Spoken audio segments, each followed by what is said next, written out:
I'm Sam here at Rick Chen's Pianos with a baby grand that was designed by Schimmel in Braunschweig, Germany, and manufactured in a factory in China.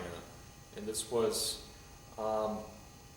is consistent with many other manufacturers having multiple, basically, trim lines of their pianos. There's the premium piano made in the original country the piano manufacturer was based, Germany, for Schimmel. At the time this piano was made, there was a sort of a mid-level model line called the Vogel, which was made in Legnica, Poland, and then Berlin was made in China, and it was the least expensive of the three lines, with Schimmel being the top end and Vogel being in the middle. And it's made in China with less expensive materials compared to the original German pianos, but it still has Schimmel's design. So that's the whole string scale, the shape of the cast iron plate bridges soundboard, how that determines the position of the strings and the hammers, and that lends the piano its unique sound. And although this is not made in Germany, it has, in my opinion, a bit of that typically German sort of a bright, shimmery sound. Especially Schimmel was known, and still is known, for a very much of a shimmery sound in the melody range. So, and then this piano has it. When you play softly, it's very, very subtle and very, very warm and controllable. But it is not a meek sounding piano either. It can, well, you can play it a wide variety of ways, and it will go with you how you want it to go. So quite a pleasure to play on. And I demonstrated sort of absent-mindedly here. This does have built in from the factory a slow close fall board mechanism. Pretty common on late model pianos, grands these days at least. Uprights too, and prevent anyone's fingers from getting crushed if the key cover of the fall board should accidentally fall closed. My colleagues have done a beautiful job buffing the finish of this piano.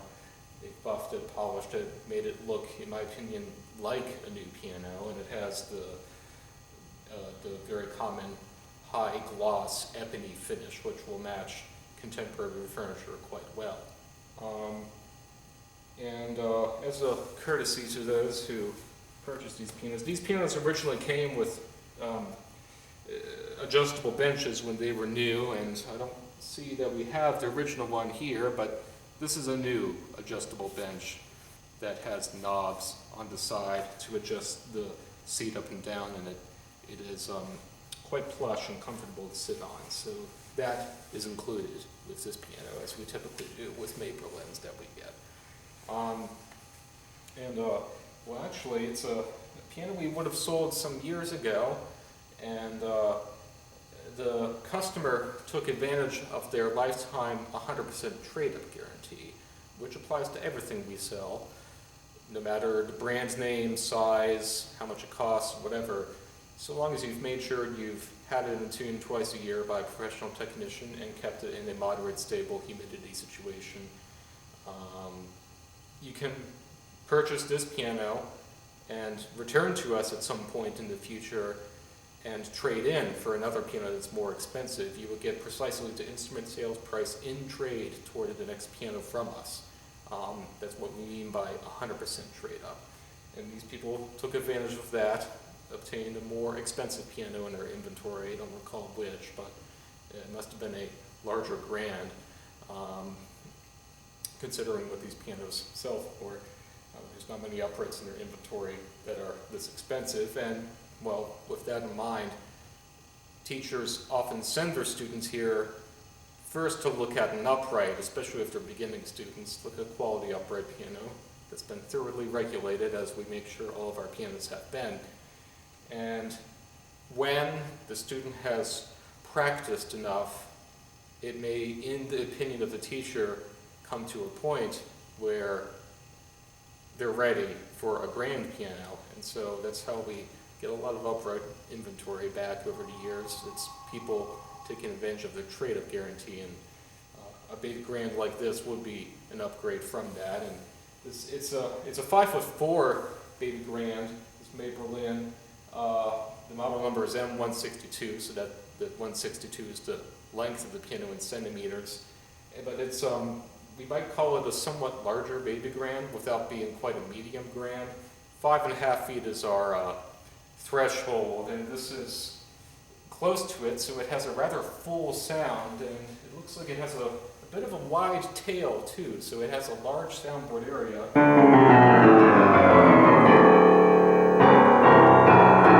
It's a very powerful sound for what we would still consider to be a baby grand piano.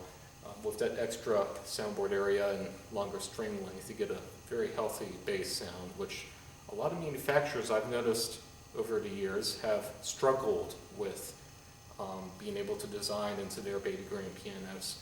I've come across a lot of baby grands over the years that maybe they're very lovely sounding in the melody range, but it leaves something to be desired in the bass because they're small.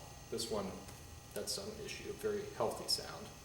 And now I can double check here. Indeed, yes, this does have a middle pedal sostenuto, something that was featured more on premium baby grands as opposed to lesser expensive, more economical baby grands that would only have a bass sustain. This is as it would work on a Schimmel grand or a Steinway grand if you're familiar. You would depress notes on the keyboard, and while depressing them, use your left foot customarily to depress that middle pedal.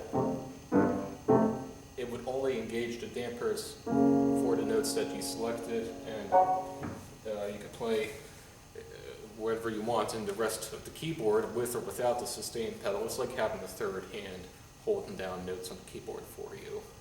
Some teachers absolutely demand it of their students, so if that's your situation, rest assured this piano has it. Other teachers never require it. My grand at home has 2 pedals, and I've never needed one. Although I do find it handy as a technician for some regulation voicing procedures.